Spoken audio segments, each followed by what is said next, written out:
अस्सलामुअलैकुम। मैं हूँ आरजे सोनिया। आरजे वर्ल्ड में आप सभी देखने और सुनने वालों को खुश आमदीद।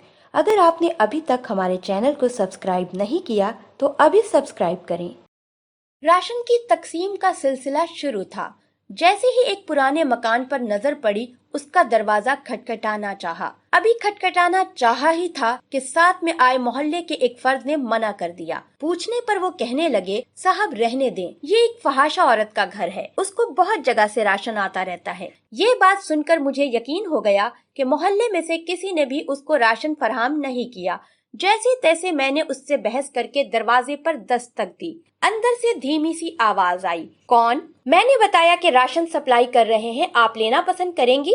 तो इंतहाई गमगीन आवाज आई कि आप वापस ले जाएं। पहले ही इस मोहल्ले में लोग हमें जीने नहीं देते, हम गुजारा कर लेंगे। आपकी बहुत मेहरबानी, आप मोहल्ले के शुरफा में तकसीम कर दें। मैंने बजिद होकर कहा कि आप भाई समझे मुझे, मोहल्लेदारों की फिक्र ना करें। बहुत इसरार करने के बाद उस औरत ने अपनी बैठक का दरवाजा खोला और हमने राशन, आटे का थैला वगैरह उसके घर रख दिया। वो खुद पर्दे में आई और शुक्रिया अदा करने लगी, लेकिन दिल मुतमईन नहीं था कि वो बापर्दा औरत लग रही थी। मोहल्ले का फर्द भी मेरे साथ था। मैंने जूं तो हिम्मत करके उससे पूछ लिया कि बहन, आपने ऐसा क्यों कहा और आपके घर राशन मौजूद है? कहने लगी, भाई घर में आलू पड़े हैं जो पिछले एक हफ्ते से बनाकर खा रहे हैं। मोहल्ले में से किसी ने खबर तक ना ली। औरतें मेरे घर नहीं आती अब। मैंने पूछा, ऐसा क्यों है मेरी बहन? आंखों में आंसू लिए बोली, मेरे खावंद को वफात पाए 2 साल का अरसा हो गया है। उस वक्त बहुत हालात अच्छे थे। मेरे 2 बच्चे हैं और कुछ टाइम ठीक गुजरा। मेरे वालिद जितना कर सकते थे करते रहे। उनकी वफात के बाद हालात खराब होना शुरू हो गए। बच्चों का और घर का निजाम मुश्किल हो गया।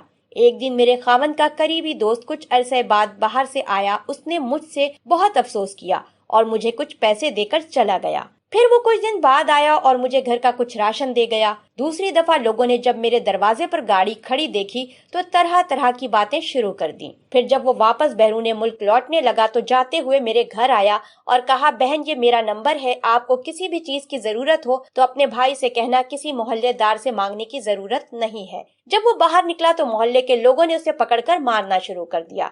तुमने हमारे मोहल्ले में गंद मचाया हुआ है। ये सुनकर मैंने चीखना शुरू कर दिया कि तुम लोगों ने मेरा हाल तक ना पूछा, और अगर कोई भाई बनकर मेरा ख्याल कर रहा है तो तुम उसे भी मार रहे हो।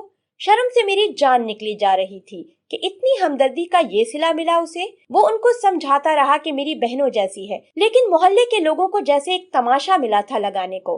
खैर वो जान छुड़ाकर वहाँ से चला गया। कुछ अरसा तक मुझे अगर कभी जरूरत होती तो मैं कॉल कर देती शर्मसार होकर उनको, और वो भी मुझे बैंक में पैसे हस्बे जरूरत भेज देते। पिछले 2 माह से उनकी कोई कॉल नहीं आई। और फिर ये वायरस का मसला, तो सुना कि उनके मुल्क के हालात ज्यादा खराब हैं। दोबारा कभी मेरी हिम्मत ना हुई उनको कॉल करने की। बेवा समझकर अगर कोई मेरी मदद करना भी चाहे तो मोहल्ले वाले मुझे गलीज नजरों से देखते हैं, और मोहल्ले में इतने शुरफा हैं कि हर कोई गुजरते हुए मेरे दरवाजे पर झांक कर जाता है। बाहर जाते हुए मुझे घूरते हुए जाता है। अपनी औरतों को मेरे घर नहीं आने देते। ये वायरस तो बहाना रखा है अल्लाह ने हमें राशन भेजने का, वरना जरूरत का सामान बिल्कुल खत्म होने को है। कुछ दिनों से इस भाई को कॉल मिलाने का सोचा, लेकिन जमीर ने गवारा ना किया। सोचा कि पता नहीं इनके हालात कैसे होंगे। मेरे बच्चे को भी अब महसूस होना शुरू हो गया है कि मोहल्ले में हमारी माँ को लोग किस नजर से देखते हैं। हमारे नबी सल्लल्लाहु अलैहि वसल्लम तो दुश्मनों की बेटियों के सरों पर चादर रखा करते थे। ये कहाँ के दीनदार लोग हैं कि अगर कोई मेरे घर मेरी मदद को आता है तो उसको इस कदर मशकूक नजरों से देखते हैं कि लोगों ने डर के मारे मुझे ज़कात तक देना छोड़ दी। ये बातें करते करते उसका दुपट्टा आंसुओं से भीग गया और जो मेरे साथ आदमी बैठा था वो शर्म से पानी पानी हो गया।